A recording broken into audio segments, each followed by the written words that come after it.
Alright guys, so we've got for Einhander V2, this has got to go right there. Why did I use this? That's just a really cheap, it's basically, seems to me the exact same as a stock Wraith Stealth. Well, actually it's probably more closer, it's double the thickness, so it's probably closer to the Wraith Spire, which I would love a first and a second gen Wraith Spire. If you anybody knows can hook me up, I'd love to combine those two into the ultimate Wraith Spire. But this is about as close as you can get, and it's like $10. I forget which one of you on Twitter found it for me. I think it was Twitter. Either way, perfect for setting up AMD based systems. You're like, why? Well, you just bolt it down, just like the stock cooler. Zip, zip, zip, especially on AM5 where the backplate doesn't come off. Slap around there, make sure it works. It's going to throttle if you have anything. This is a 7700X, not in eco mode, and it was throttling. But it will post. I've even had these on 5950Xs. Obviously, don't throw AVX Furmark at it or something like that. It's going to shut off.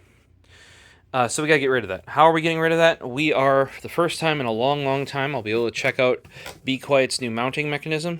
Because we needed something RGB, even against my best recommendations. My down with RGB, fight the power. I can't do that here. So I prefer tower coolers nowadays. Now, if this was not a 7700X, but like a 7950X, we wouldn't be going tower cooler.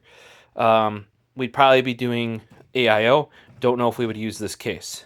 You might have been able to do a 4x140, or sorry, 3x140 AIO here on the bottom, but realistically the Torrent is very, very much a airflow oriented chassis. So the only big good cooling brand that this is one of the only, say if you Noctua, no RGB, you'd have to modify it. bequiet, this is actually their P-Rock is their lowest, not their lowest end cooler, but one of their lower end coolers, and that's the only one that's RGB. And to make sure this lower end cooler can handle, I mean, if a Noctua Redux can handle a 7700X, at least in eco mode, this should be able to handle it. The Redux only has a push fan. In this case, I went push-pull. And that's what this video is about. I know it took a while to get there. So what we do is we have our tower. It comes like this. Comes offset there so that you won't run into your RAM, which is right here, which is good.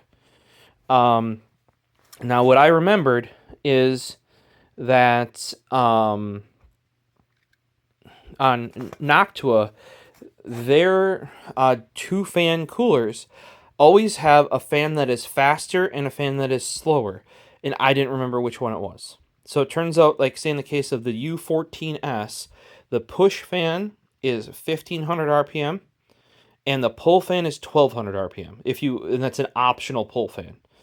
And I had to read that manual to figure out what the reasoning behind that is.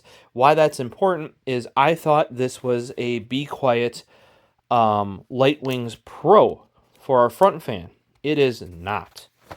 Also, it's got this little rinky-dinky short fan plug. Probably because the RGB plug's long, because they don't know where the heck you're going to go with that. But the fan plug, I assume they plan for you to put the tower cooler here and then put it right down there. We're not going to be doing that. All of it's going to route to the back PWM hub.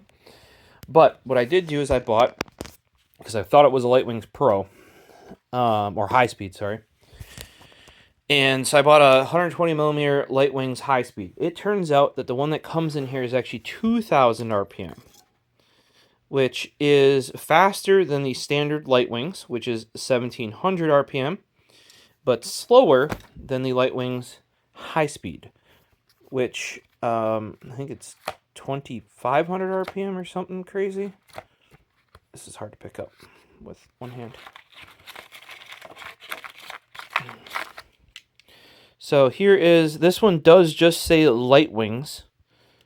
Let's check out, as I just drop it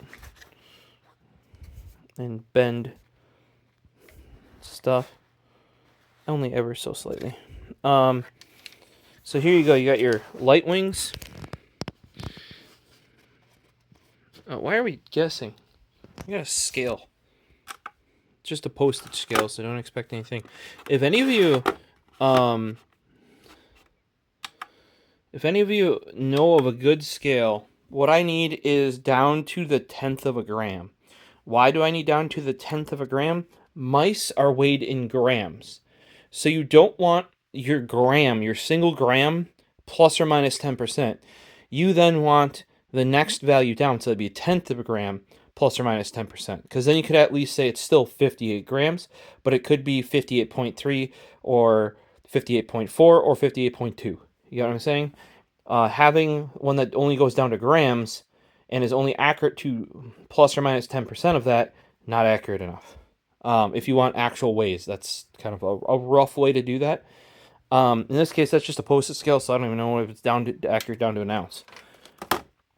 That's 7.1 ounces for this is the 2000 RPM that it comes with, and this is the 2500 RPM Lightwings high speed.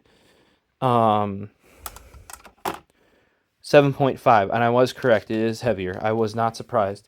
So I have a feeling I may be incorrect in this here. But I probably should have bought the standard Lightwings. See, that's 0.45 amp. That's 0.38 amp.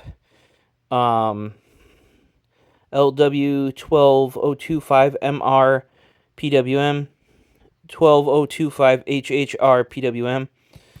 Let's check out the website and see what we should have bought.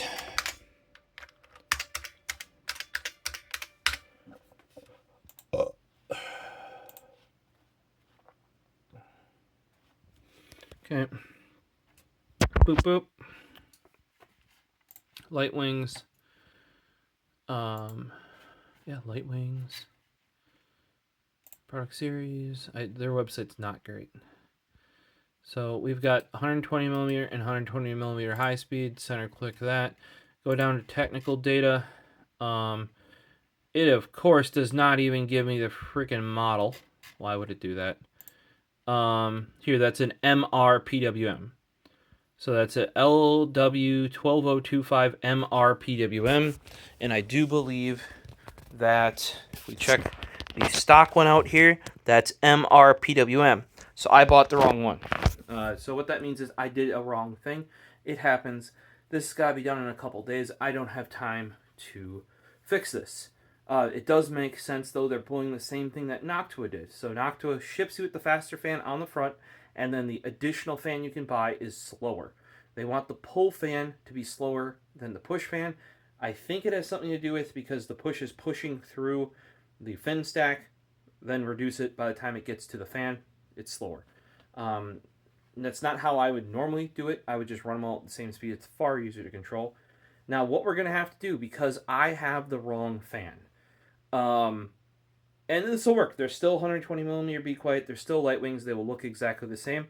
What needs to happen, though, is the push fan needs to be the faster one, so the 2500 RPM one, and the pull fan is going to be the 2000 RPM. So we're just playing it up a little bit. The only thing I did kind of quote-unquote wrong here is I wasted a little bit of money, because the high-speed versions are more expensive, and in this case, they're just not needed because it's not designed to use it. That's the only kind of bad thing that happened. And here you can see with the 140, I knew I didn't need a high speed, so it's just a standard 140. And where's that 140? It's in the back there. So realistically, this could have been a little bit better, a little bit closer. And here's the thing: this fan, from what I could see, is not documented what speed it is, and it looked to be faster. The reviews were showing it was faster than the 2000 is faster than 1700 RPM, so I assumed I need the high speed one. Bad assumption there. I forgot with these tower coolers, you want the push fan. So most people would leave this when it comes on in push, and then they would add another fan, right? That's what they would do. So that makes sense why the pull fan is going to be 1700 since the push is already 2000. Just something for those of you that are going to get, like, say if you do want to do RGB, with the Pure Rock 2 FX here, you do not want the high speed 120 as your second fan. You want the standard one. That's more correct. technically we're going to make this work, so we're just going to stick the high speed and push, and the stock one it came with in pull. We're just ramping it up a bit. Now, is this necessarily a bad thing? No, we are going to get increased noise this way. So it's not necessarily a bad thing. It's just something you're going to have to deal with. Now, being that we're using this on a 7700X, could this actually be beneficial? Sure, because faster fan, make it go more burr, make it go more colder. Do we want that additional noise, though? Not particularly. That's why, if you notice on the rear fan, I already went low speed. Other reason why I went low speed is these fractal fans are 1700 RPM. I don't know if you'll be able to see this at all. It's kind of dark in there. But these are 1700 for the 140s. And the big boys over here are 1200. The Lightwings non-high speed 140 is 1500 RPM. If I recall, the high speed's somewhere closer to, well, we don't even have to check. We have the website up right here. Lights 1400 RPM or 140 millimeter high speed. Technical data's 2200 RPMs, RPMs, right there, 2200 RPMs. So that is why I went with the non-high speed for that rear exhaust as well. In many cases, you want to try to match these fans as close as you can. Since I'm matching Fractal with Bequiet, I just made an oopsie on the CPU cooler. We'll make it work out. Like I said, I just had to pull it all the way apart. And we're going to slap on the high speed on the front and the stock on the back. Alright guys, let me know down below if this helped you out. Also ideas like if you're going to swap the fans out on coolers you already have or upgrade them, that sort of thing. This is applicable. That's another good resource for you. I'm not saying just go to Noctua, but they do document in their manuals why they're doing stuff, which is an important thing. That also helps you when you're doing stuff that might not be, written in the book. You got some knowledge there. So, hopefully this was helpful. We'll see you in the next one. Hit the subscribe if you want to see more stuff like this in the future. Peace.